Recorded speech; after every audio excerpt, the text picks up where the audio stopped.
오늘 함께 보신 말씀은 에스더 9장 1절에서 19절 말씀입니다. 에스더 9장 1절에서 19절 말씀입니다.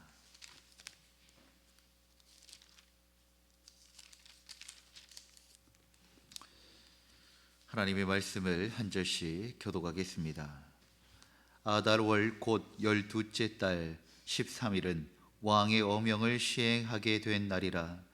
유다인의 대적들이 그들을 제거하기를 바랐더니 유다인이 도리어 자기들을 미워하는 자들을 제거하게 된 그날에 유다인들이 아하수에로 왕의 각 지방 각 집에 모여 자기들을 해하고자 한 자를 죽이려 하니 모든 민족이 그들을 두려워하여 능히 막을 자가 없고 각 지방 모든 지방관과 대신들과 총독들과 왕의 사물을 보는 자들이 모르드게를 두려워하므로 다 유다인을 도우니 모르드게가 왕궁에서 존귀하게 창대하며 이 사람 모르드게의 명성이 각 지방에 퍼지더라. 유다인이 칼로 그 모든 대적들을 쳐서 도륙하고 진멸하고 자기를 미워하는 자에게 마음대로 행하고 유다인이 모병을 죽이고 진멸하고 또 바산다다와 달본과 아스바다와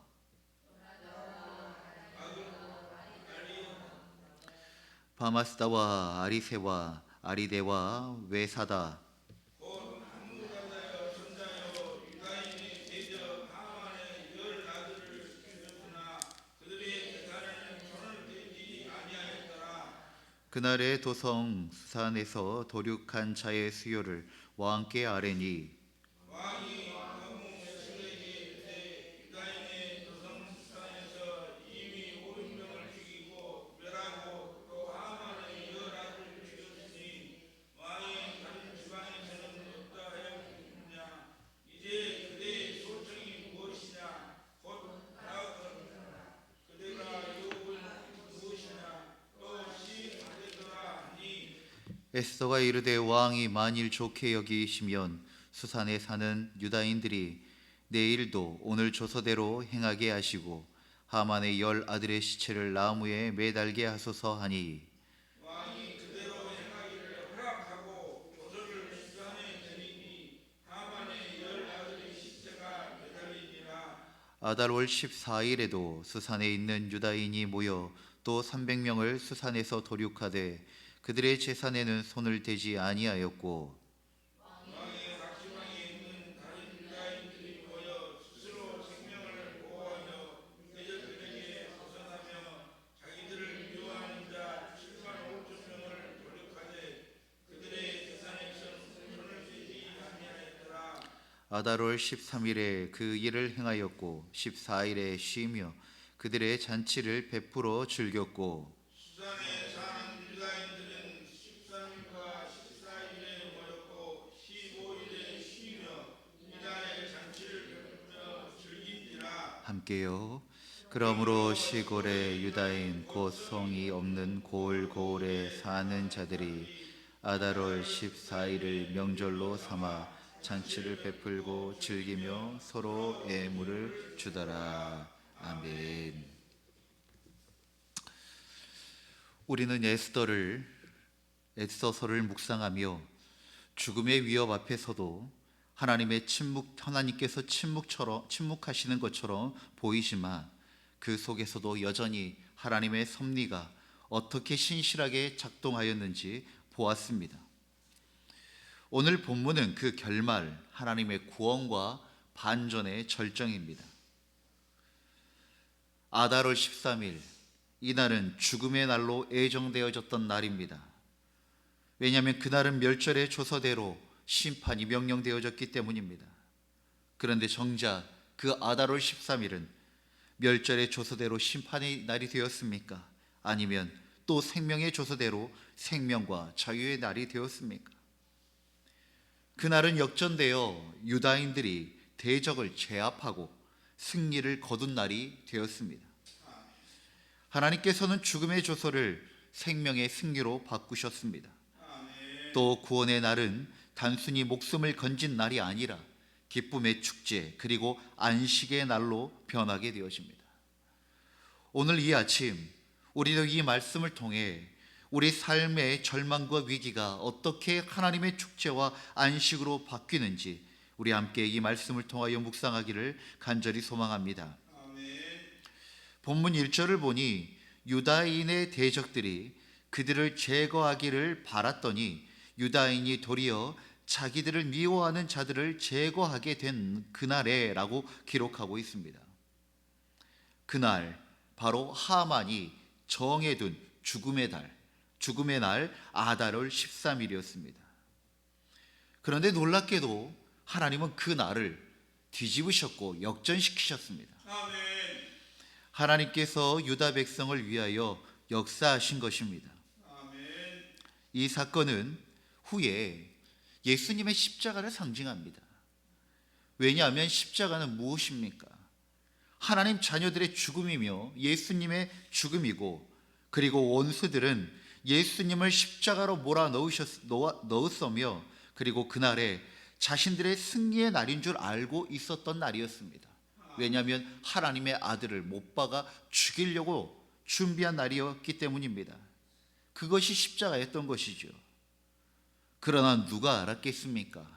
그 죄의 상징, 수치의 상징인 십자가가 하나님의 구원의 계획 안에 있었음을 누가 알았겠습니까?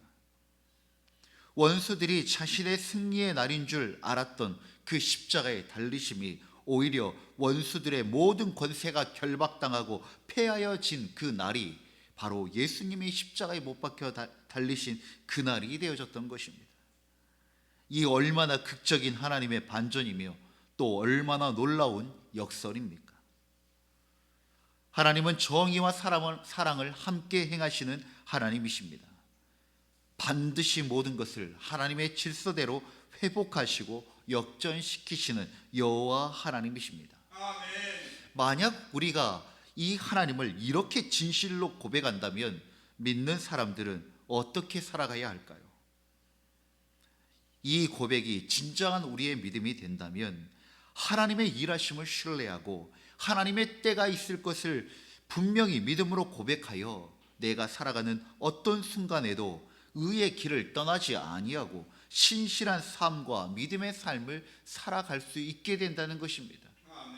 두려움과 염려와 초조 때문에 하나님보다 앞서가는 것이 아니라 오히려 하나님은 살아계시기에 반드시 일하신다라고 하는 그 소망을 잃지 않고 우리가 살아가는 그 모든 과정과 그 순간순간마다 하나님의 뜻에 벗어나지 아니하고 말씀대로 그 삶을 채워가는 것이 바로 믿음의 사람들의 삶이 되어져야 하는 것입니다. 그리하실지라도, 때로는 그리 아니하실지라도 끝까지 신뢰하고 그날을 소망하며 살아가는 것이 믿음의 사람들의 삶이라는 것입니다. 사랑하는 성도 여러분, 하나님의 반전은 상징이 아닙니다. 실제입니다. 믿는 자는 상처를 가지고 기도하고 기다리고 순종할 뿐이지만 하나님은 그 시간 속에서 실제의 일, 역사를 이루십니다. 혹 예수님의 십자가와 부활과 또 성경에 우리가 이해할 수 없는 그 많은 이적들이 그저 하나의 상징이라고 생각하십니까? 아닙니다. 그것은 우리의 시간과 역사 속에 능히 행하신 하나님의 일하심이었습니다. 그렇다면 하나님은 오늘도 우리에게 이 놀라운 구원의 계획 가운데 역사하시고 일하시고 있는 줄 믿습니다. 반드시 역전시키시는 여호와 하나님을 믿고 신실하게 살아가시는 우리 모두가 되어지기를 주의 이름으로 축원드립니다. 또한 오늘 본문의 말씀에 유다인들이 이 하만의 그 반열에 있는 사람들을 진멸하는 내용들이 담겨져 있습니다. 그런데 이 본문에 3번 반복되는 구절이 있습니다. 바로 그들의 재산에는 손을 대지 아니하였더라라고 하는 내용입니다. 유다인들은 자신들을 미워하고 핍박하는 자들을 죽이고 진멸했지만 정작 그들의 재산은 탈취하지 않았던 것입니다. 왜 그랬을까요? 이 유다인들은 이 싸움이 어떠한 싸움인지 분명히 알고 있었기 때문입니다. 이것은 단순한 정복이나 복수가 아닙니다. 너희들이 나를 죽이려고 해? 이제 우리가 역전돼서 너희들을 죽일 거야. 이런 복수가 아니었다는 것입니다. 하나님의 정의를 다투는 싸움이었고 하나님의 공의를 세우는 다툼이었습니다. 보복이 아니라 보호였고 탐욕이 아니라 절제의 정신이 있었던 것입니다. 그래서 그들은 그들의 원수들의 재산을 탈취하지 않은 것입니다. 전쟁에는 전유물이라고 하는 것이 있지요. 전쟁을 통하여 그 탈취하고 그런 것들이 그 전쟁을 통하여서 손해봤던 것들을 다시 취하는, 이익을 취하는 그것이 바로 전유물입니다. 그러나 유다인들은 그렇게 하지 않았습니다. 이 싸움은 세상의 싸움과 달랐기 때문입니다.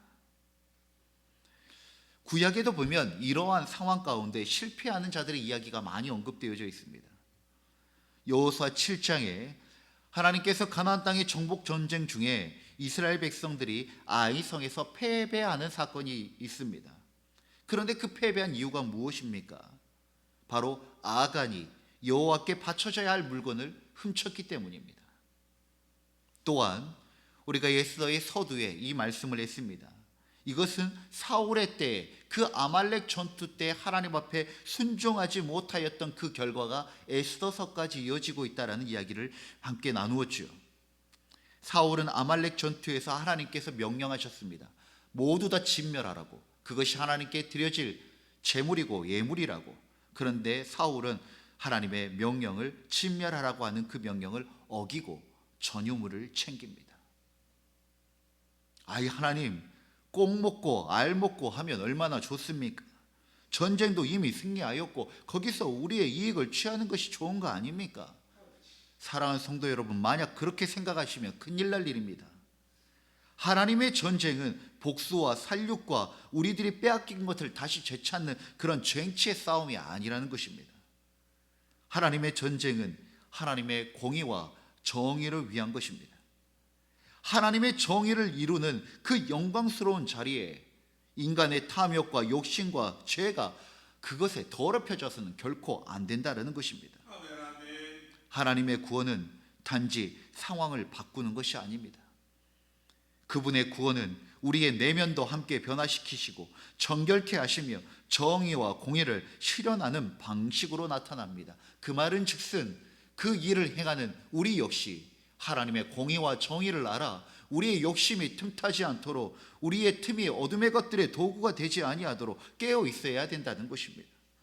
우리는 함께 찬양하였습니다.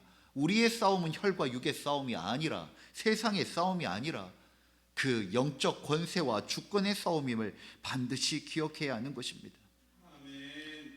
감사한 것, 이 9장이 참 감사한 것은 유다인들이 그러한 억눌림과 학대 가운데서도 사울이 저질렀던 과오를 반복하지 않았습니다. 승리의 순간에 교만하고 탐욕에 도취되어 하나님의 일을 그르치지 않았다는 것입니다.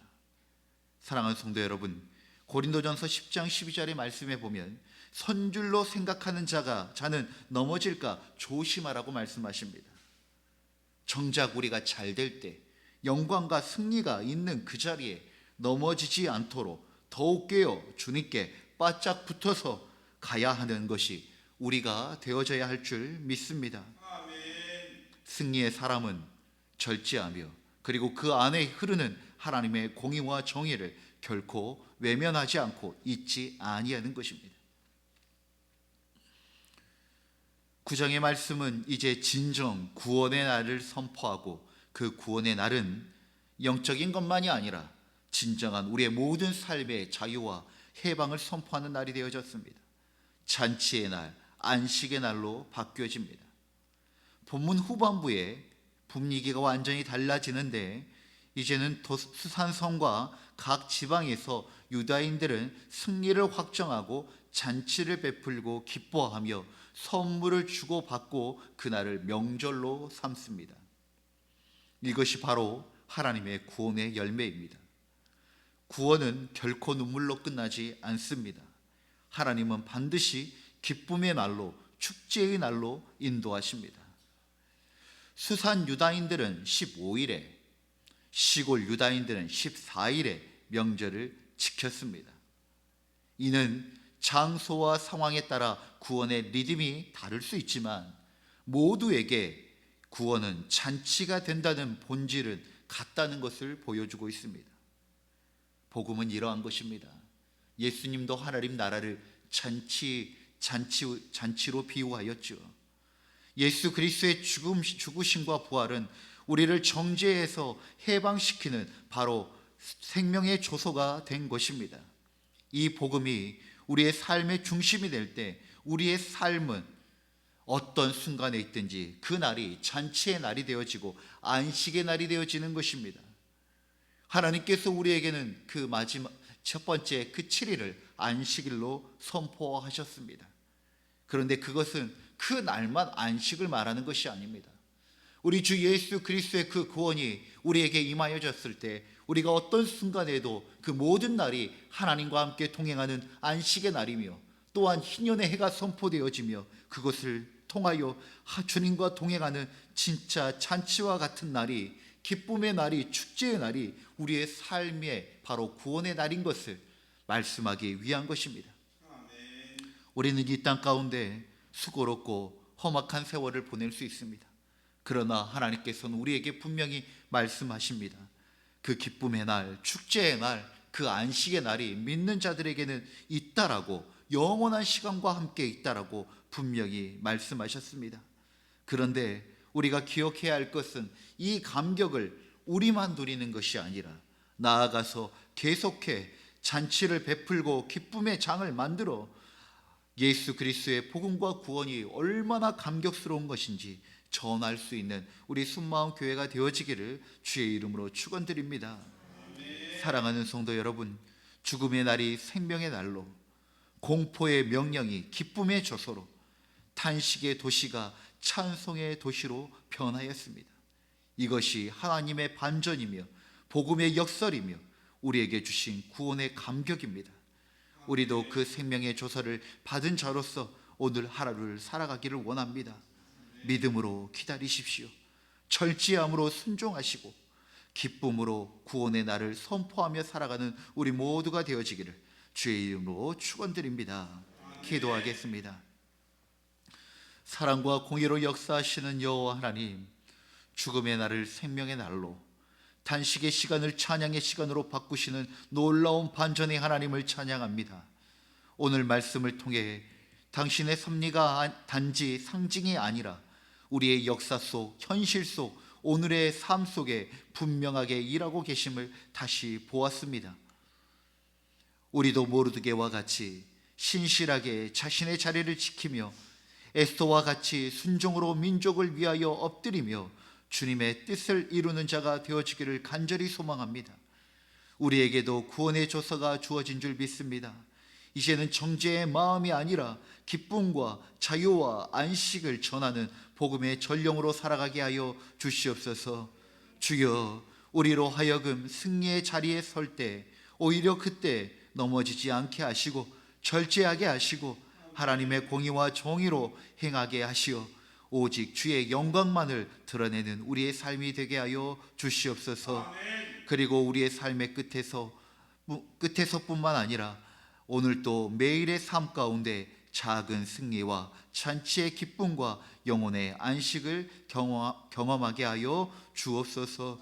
우리에게 참된 양식과 또 영원한 생명을 주신 우리 주 예수 그리스도 이름으로 기도드립니다.